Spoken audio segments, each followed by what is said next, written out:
प्रधानमंत्री ने आज गुजरात में गांधीनगर रेलवे स्टेशन से वंदे भारत एक्सप्रेस रेलगाड़ी को किया रवाना।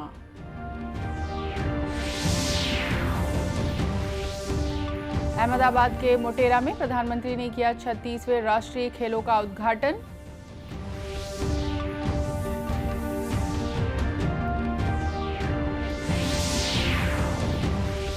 भारतीय रिजर्व बैंक ने नीतिगत ब्याज दर में 50 आधार अंक की वृद्धि करने का लिया निर्णय।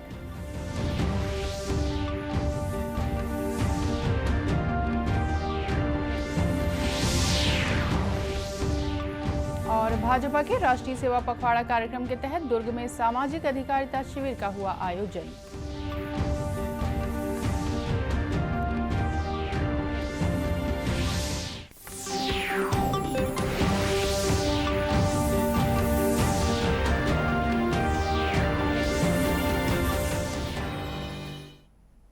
नमस्कार, आप देख रहे हैं दूरदर्शन समाचार। मैं हूं रेहाना। अब समाचार विस्तार से। प्रधानमंत्री नरेंद्र मोदी ने आज गुजरात में गांधीनगर रेलवे स्टेशन से नई और आधुनिक वंदे भारत एक्सप्रेस रेलगाड़ी को रवाना किया। स्वदेश में निर्मित सेमी हाई स्पीड वाली यह रेलगाड़ी गांधीनगर से मुंबई सेंट्रल तक चलेगी। श्री मोदी ने अहमदाबाद के थालतेज में आयोजित समारोह में अहमदाबाद मेट्रो रेल परियोजना के पहले चरण का उद्घाटन किया।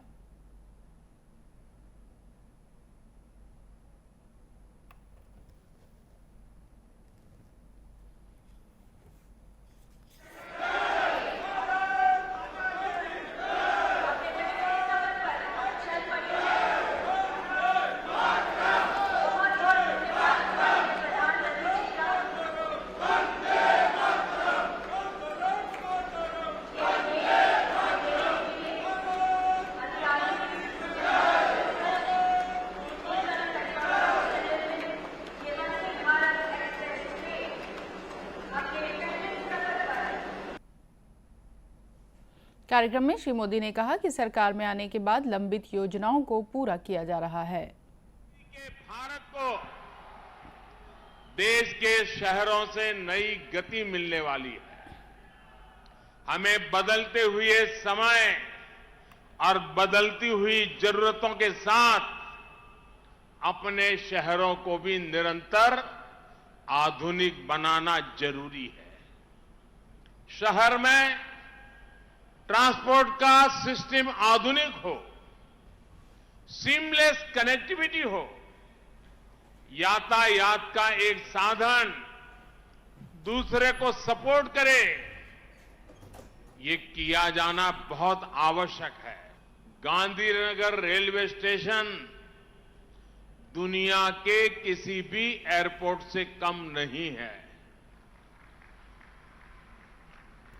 और 2 दिन पहले भारत सरकार ने अहमदाबाद रेलवे स्टेशन को भी आधुनिक बनाने की स्वीकृति दे दी है। श्री मोदी ने गांधीनगर से कालूपुर रेलवे स्टेशन तक रेल की सवारी की। इसके बाद उन्होंने कालूपुर स्टेशन से दूरदर्शन केंद्र मेट्रो स्टेशन तक मेट्रो रेल में सफर किया। अहमदाबाद मेट्रो परियोजना के पहले चरण में 21 किलोमीटर पूर्व पश्चिम गलियारा और 19 किलोमीटर उत्तर दक्षिण गलियारा शामिल है, जिसके निर्माण पर करीब 12,000 करोड़ रुपए की लागत आई है। पूर्व पश्चिम मेट्रो 2 दिन बाद जनता के लिए उपलब्ध होगी और उत्तर दक्षिण मार्ग पर 6 अक्टूबर से लोग मेट्रो की सवारी कर सकेंगे। प्रधानमंत्री नरेंद्र मोदी ने आज अहमदाबाद के मोटेरा में नरेंद्र मोदी स्टेडियम में 36वें राष्ट्रीय खेलों का उद्घाटन किया। प्रधानमंत्री ने एक विशाल समारोह को संबोधित करते हुए कहा कि 36वें राष्ट्रीय खेलों का आधिकारिक मस्कट गिर के शेरों से प्रेरित है। श्री मोदी ने कहा कि पिछले 8 वर्ष के दौरान खेलों के क्षेत्र में देश में व्यापक स्तर पर विकास हुआ है। खेलों के लिए बजट का आवंटन 70% तक बढ़ा दिया गया है। खिलाड़ियों को ज्यादा से ज्यादा संसाधन और अवसर उपलब्ध कराए जा रहे हैं। मूड नया है, माहौल नया है। 2014 से फर्स्ट एंड बेस्ट का जो सिलसिला देश में शुरू हुआ है, हमारे युवाओं ने वो जलवा खेलों में भी बरकरार रखा है। 8 साल पहले भारत के खिलाड़ी 20-25 खेलों को खेलने के जाते थे। अब भारत के खिलाड़ी करीब 40 अलग अलग खेलों में हिस्सा लेने जाते हैं। आज भारत के मेडल की संख्या भी बढ़ रही है और भारत की दमक भी बढ़ रही है। समारोह के दौरान प्रधानमंत्री ने वडोदरा के देसार में विश्व स्तरीय स्वर्णिम गुजरात खेल विश्वविद्यालय का ऑनलाइन उद्घाटन किया। 36वें राष्ट्रीय खेलों में 28 राज्यों और 8 केंद्र शासित प्रदेशों के 60,000 से अधिक खिलाड़ी भाग ले रहे हैं। ये खेल 6 शहरों के 15 स्थानों पर आयोजित किए जाएंगे और 12 अक्टूबर को संपन्न होंगे। भारतीय रिजर्व बैंक की मौद्रिक नीति समिति ने नीतिगत ब्याज दर रेपो दर में 50 आधार अंक की वृद्धि करने का फैसला किया है। इसके साथ ही रेपो दर बढ़कर 5.9% हो गई है, जो 3 साल में सबसे उच्चतम स्तर पर पहुंच गई है। रिजर्व बैंक के गवर्नर शक्तिकांत दास ने सकल घरेलू उत्पाद की वृद्धि दर 7% रहने का अनुमान व्यक्त किया है। इससे पहले रिजर्व बैंक ने सकल घरेलू उत्पाद की वृद्धि दर 7.2% रहने का अनुमान व्यक्त किया था। श्री दास ने वैश्विक चुनौतियों से निपटने और देश की अर्थव्यवस्था को सशक्त बनाए रखने के उपायों का भी उल्लेख किया। उन्होंने कहा कि मुद्रास्फीति की दर 7% के आसपास बनी हुई है और दूसरी छमाही में मुद्रास्फीति की दर करीब 6% रहने का अनुमान है। श्री दास ने कहा कि भू राजनीतिक चिंताओं जैसे कि यूक्रेन संघर्ष के कारण वैश्विक आपूर्ति प्रभावित हुई है। इससे निपटने के लिए अप्रैल 2022 के बाद से कई कदम उठाए गए हैं। प्रधानमंत्री नरेंद्र मोदी के जन्मदिवस के उपलक्ष्य में भारतीय जनता पार्टी द्वारा चलाए जा रहे राष्ट्रीय सेवा पखवाड़ा कार्यक्रम के तहत दुर्ग में सामाजिक अधिकारिता शिविर का आयोजन किया गया। दिव्यांगों के लिए आयोजित इस शिविर में उनकी जरूरतों से संबंधित उपकरणों का वितरण किया गया। राज्यसभा सांसद डॉक्टर सरोज पांडे ने इन दिव्यांगों को उपकरणों का वितरण किया। सुश्री पांडे ने बताया कि प्रधानमंत्री नरेंद्र मोदी की मंशा के अनुरूप दिव्यांगों के लिए यह शिविर आयोजित किया गया ताकि दिव्यांगों को भी शासन की योजनाओं का लाभ मिल सके। कुछ दिनों पूर्व हमने प्रधानमंत्री जी के जन्मदिवस के अवसर पर सेवा पखवाड़ा मनाने के तहत चिन्हांकन शिविर लगाया था, जिसमें लोगों को जो सामग्री वितरण किया जाना था, उस चिन्हांकन शिविर में जिन लोगों को चिन्हित किया गया, जिस सामान के लिए चिन्हित किया गया, आज उन्हें उन सामग्री का वितरण किया जा रहा है। और ये प्रधानमंत्री जी की सोच थी और इनके ही द्वारा, केंद्र सरकार के द्वारा आज इस सामग्री का वितरण है। किस तरह की सामग्री? आज यहाँ पे motorise tricycle, wheelchair, mobile, smartphone, cell phone और इसके साथ ही साथ टैबलेट, जितनी भी चीज़ें उस समय कही गई थी उन सब का वितरण हो रहा है। और साथ ही साथ जिन लोगों को कृत्रिम पैर लगाने की भी बात थी, आज वो भी यहाँ पर कार्य चल रहा है। शिविर का लाभ लेने वाले दिव्यांगों ने इस दौरान अपनी खुशी जाहिर करते हुए केंद्र सरकार की सराहना की। आज यहाँ मुझे केंद्र सरकार, मोदी जी और सरोज पांडे की सहयोग से मोटराइज्ड बैटरी साइकिल मिला है, जिससे मैं बहुत खुश हूँ, क्योंकि मुझे आने जाने में बहुत परेशानी होती थी। आज मैं अपने साइकिल से कहीं भी आ जा सकती हूँ। एक तरीक़ा से मेरे को ऐसा लगा कि मुझे मेरे पैर मिल गए। गौरतलब है कि 1 और 2 सितंबर को शिविर लगाकर इन दिव्यांगों का पंजीयन किया गया था। केंद्र सरकार के प्रधानमंत्री सूक्ष्म खाद्य उद्यम उन्नयन योजना के तहत रायपुर में आज जिला स्तरीय कार्यशाला का आयोजन किया गया। जिला व्यापार और उद्योग केंद्र रायपुर के मुख्य महाप्रबंधक AH यजदानी ने बताया कि कार्यशाला में योजना के संबंध में खाद्य प्रसंस्करण इकाइयों को प्रदान की जाने वाली छूट की जानकारी दी गई।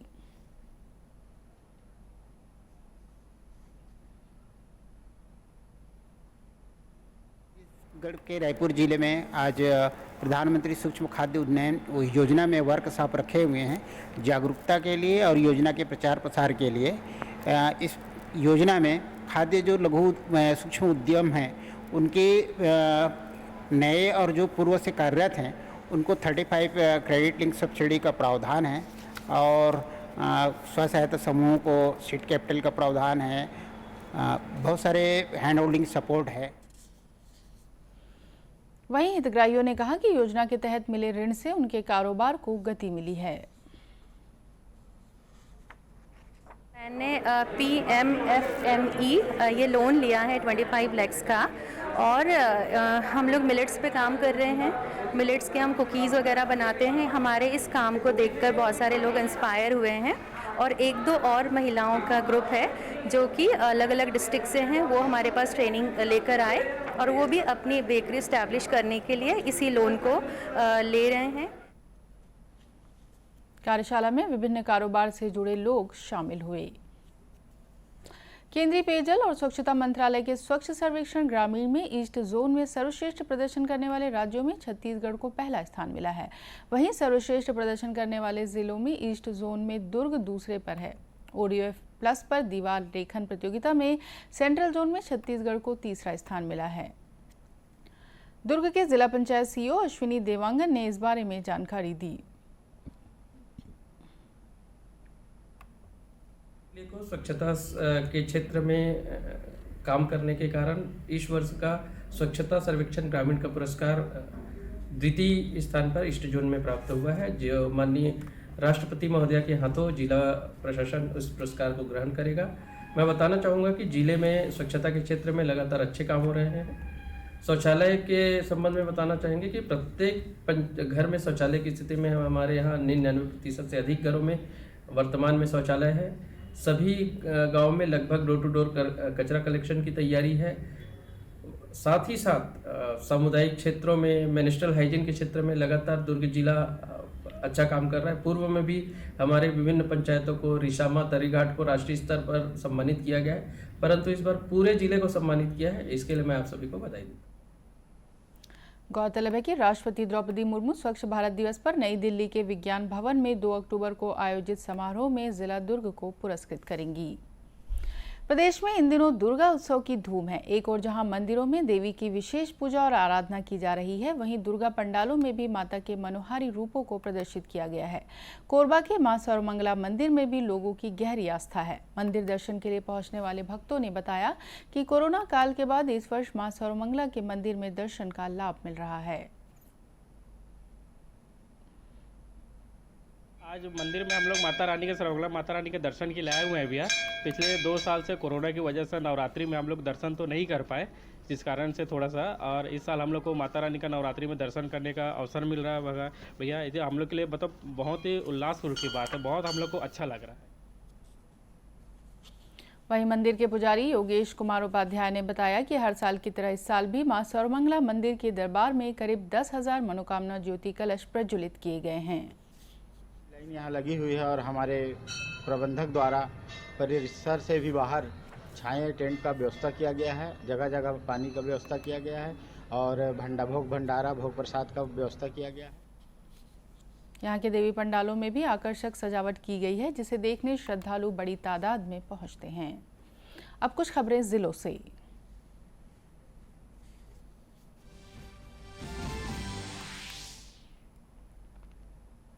जांजगीर चांपा के बमनेंडी ब्लॉक के भंवरमाल गांव में मिडिल स्कूल खोलने के ग्रामीणों की मांग पर डीओ कुमुदनी द्विवेदी ने बताया कि प्रस्ताव मंगाया गया है। इसके बाद स्कूल खोलने की प्रक्रिया शुरू की जाएगी। प्रदेश में धान खरीदी से पहले राजनांदगांव जिले में 3 जिलों के सेवा सहकारी समिति प्रबंधकों ने अपनी मांगें पूरी नहीं होने पर धान खरीदी नहीं करने की चेतावनी दी है। अपनी 2 सूत्री मांगों को लेकर आज 3 जिले के 149 सहकारी समिति प्रबंधकों ने राजनांदगांव शहर में धरना प्रदर्शन किया है।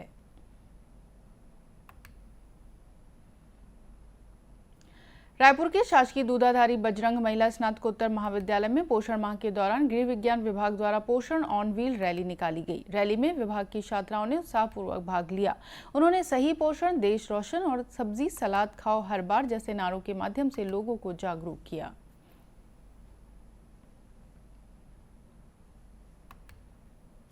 और इसी के साथ ये समाचार बुलेटिन समाप्त हुआ। नमस्कार।